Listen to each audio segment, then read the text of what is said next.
Dans le but de doter sa plateforme numérique Lesiba des informations économiques sur les différents départements, la Chambre de commerce de Pointe-Noire a organisé ce 12 mai 2022 en partenariat avec l'Union européenne et la préfecture de la Cuvette, la journée économique de la Cuvette.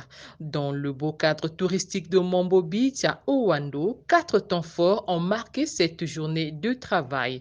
La cérémonie d'ouverture avec la présence remarquable de la ministre des Petites et Moyennes Entreprises, Jacqueline Lydia Mikolo, et du préfet de la Cuvette, Jean-Christophe Tikaya, a été ponctuée par l'allocution du président de la Chambre de commerce de Pointe-Noire, Sylvestre Didier Mavouezela, qui présente la mise en route des journées économiques et les résultats attendus de celle-ci. Le 23 mars dernier, à Luango, chef-lieu du département du Kwilu, le Premier ministre, chef du gouvernement, lançait les journées économiques des 4 départements inscrits à l'agenda de la deuxième composante de la deuxième phase du programme de renforcement des capacités entrepreneuriales et commerciales dont la Chambre consulaire de Pointe-Noire assume le portage depuis plus de 2 ans. Comme vous pouvez l'imaginer, grande est ma joie en cette circonstance, qui consacre la poursuite de cette riche expérience. Une poursuite que l'on doit à une large adhésion au bien fondé de cette démarche, inductrice d'une symétrie d'intérêts entre les acteurs impliqués. Enfin, je m'en voudrais si je fais abstraction de l'engagement des participants à ce rendez-vous. Participants de cette terre et d'autres horizons, participants de tous les champs du savoir. Les journées économiques, aujourd'hui à leur deuxième expérience, procèdent de la volonté de donner à l'information entrepreneuriale la force propulsive qui est la sienne quand elle est fiable et aisément accessible. L'exercice consistera, grâce au concours de toutes les intelligences ici réunies, et sur la base du travail préliminaire des consultants, à enrichir et à conforter le contenu de la plateforme Lesiba en dessinant une esquisse de départementalisation de ce plan national de développement.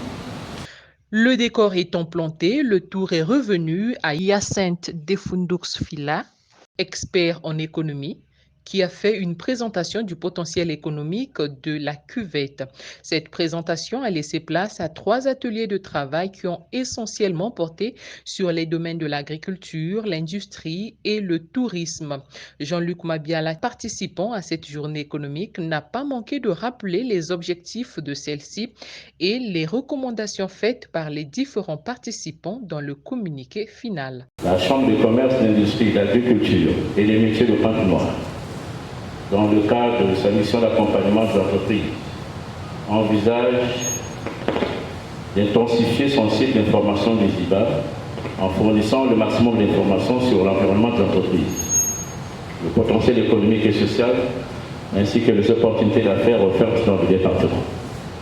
La collecte des informations débutée en février a débouché sur l'organisation en partenariat avec la préfecture et le conseil départemental de la Cuvette à Owando le 12 mai 2022 de la journée économique de la Cuvette sous le patronage de M. le préfet en présence de Madame la ministre des PME, de l'artisanat et du secteur informel.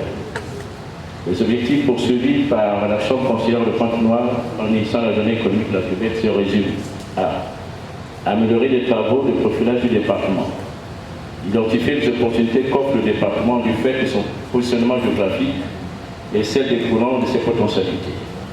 Enfin, identifier les secteurs porteurs. Les bénéficiaires de la journée sont les entreprises, les organisations produisant et ou distribuant des biens et services issus de l'exploitation des ressources du département et des collectivités locales. Au cours des travaux en atelier, les participants ont identifié les forces, les faiblesses, les opportunités et les risques et menaces dans les différents secteurs.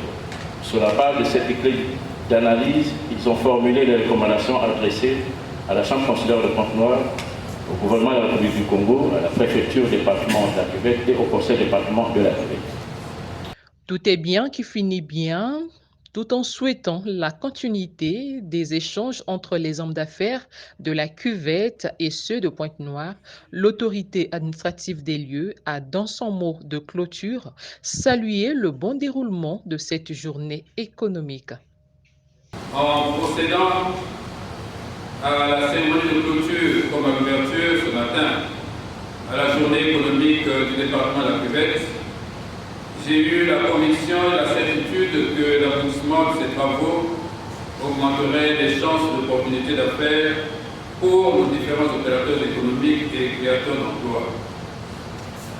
Je formule les vœux de voir un échantillon des opérateurs économiques de la Cuvette en visite de travail et d'approfondissement des échanges à Pointe-Noire ou au Kouilou avant la fin de cette année. Ce n'est qu'un souhait. En vous souhaitant un bon retour dans vos localités et familles respectives, je déclare clos les travaux de la journée économique du département de la Cuvette. Je vous remercie. Rappelons que la journée économique de la Cuvette fait suite à celle du Kouilou le 23 mars dernier. Aucun département ne sera laissé au bord de la route dans cette initiative qui vise un meilleur profilage des différents départements du Congo et la mise à la disposition de toutes les opportunités financières de ceux-ci.